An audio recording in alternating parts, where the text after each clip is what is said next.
January 22nd, 2003 was a bit of a long day at the office for Andy Roddick. He and Younes El Amnaoui played an Australian Open quarterfinal that went a minute shy of 5 hours, with Andy winning 21-19 in the fifth. Here is what he had to say to Johnny Mack when it was over. Why don't you say a quick word about your opponent tonight? Oh, man, he looks like he's ready to go another set.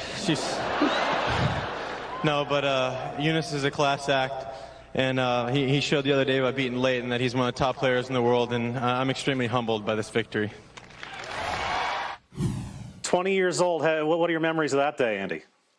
Should have been extremely humbled by that dumb visor on backwards, but then, you know what? It was one of those matches. It was the first big match that I had played at a Grand Slam, where kind of it felt like all of the eyeballs of the tennis world were on it. You know, it changed the dynamic of walking down the street in Australia, just because it was the only match on, and it was such a long one, but it was just so much fun. The level of tennis was super high. Younes is about one of the nicest guys you could ever ask to share that experience with, and so it's certainly one of the best memories of my career. He is one of the nicest guys, so well liked in the locker room when he played. As that fifth set progressed, in your mind, particularly on return of serve games, does your mentality change? Do you set different kinds of targets or incentives? Yeah, I remember my coach, Tariq, this was big for me because it was the first time I played a 5-setter 2 days before, and it was about 120 degrees against Mikhail Yuzny. I was down 2 sets in a break, and so to come back and actually have the legs for the first time to play back-to-back 5-setters was a big step. But the return games, yes, but I broke early and then got broken back, and I was really pissed about that. My coach kept saying, 5 more minutes, 5 more minutes, 5 more minutes, and you kind of have to keep that mentality. And those 5 minutes turned into 2.5 hours in the fifth set. So it's just a matter of, for lack of anything better, it's a matter of lying to yourself for a long time while kind of trying to stay in the moment and not get too far ahead of yourself. 21-19 in the final set. Of course, that'll never happen again in Australia with the new rules. And of course, 8 months later, you would win the U.S. Open. We want to show you a couple social media postings on this Wednesday. Andy, is it me or is the next gen getting younger? Well, the next gen's getting work there. That's what I like to see. You know, these two are a little content with that. I like the footwork of the first kid. I got to tell you that right now. This is great. Yeah. That's okay. See, that's like my son. He's like, screw the ball. I'm just going to hit the cone. Likes grass. That's nice. You settle in early. That was not real, by the way. That was a fake image for sure. There's no way. That's a great visual, though. Again, the footwork. I love the footwork. And these two still just happy with the ball coming right to them. All right, so this is a different video, Andy, and we showed this on the show yesterday. These are a couple of brothers about 4 or 5 years old in Japan. We were having a hard time agreeing on who's back. This guy's got the one-hander, and the other guy's got the two-hander. Whose backhands do they have in your mind?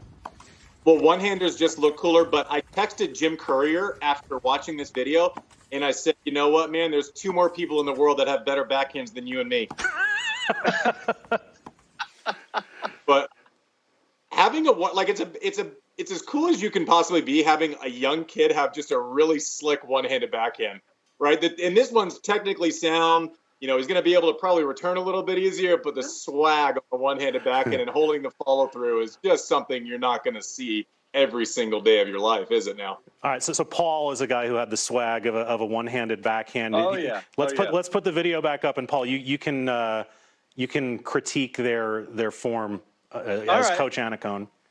All right, let's see what we got, guys. You know, I'm thinking this is more Dominic team. We mentioned Stan yesterday, and I would say, I said Novak yesterday, might be a little closer to Andy Murray. That's typical Dominic team. I'm looking for a couple of years from now him to create the slice. And right here, again, I got to go maybe a little more Murray. The thing that's most impressive is look at the footwork. How about moving with a sense of urgency in their little, looks like back parking lot drill session? Look at these two. I mean, sign them up now. I want to know where they're hitting it, where it's not coming back. Are they just hitting it into someone else's like driveway next door and then going and picking it up? Oh, you want targets now? That's a little much to ask for the 5-year-old because we'll take the form.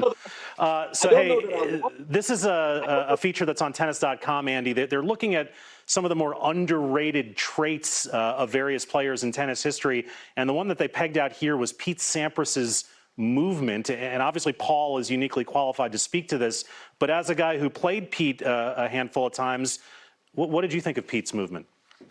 Well, Pete's athleticism is one of the most undersold things that's ever been talked about. You know, people talk about, volleys and serve and everything else, but I mean, the guy could jump over a human to hit an overhead. But I love this thing we got going on with the underrated parts of the game. Rafa's volleys, Pete's, movement, yes. Total athleticism, quickness, off the gun, forward, backwards, side to side. He was such a complete athlete. I think that kind of gets undersold when Pete gets talked about, which is hard to do with someone who has 14 slams.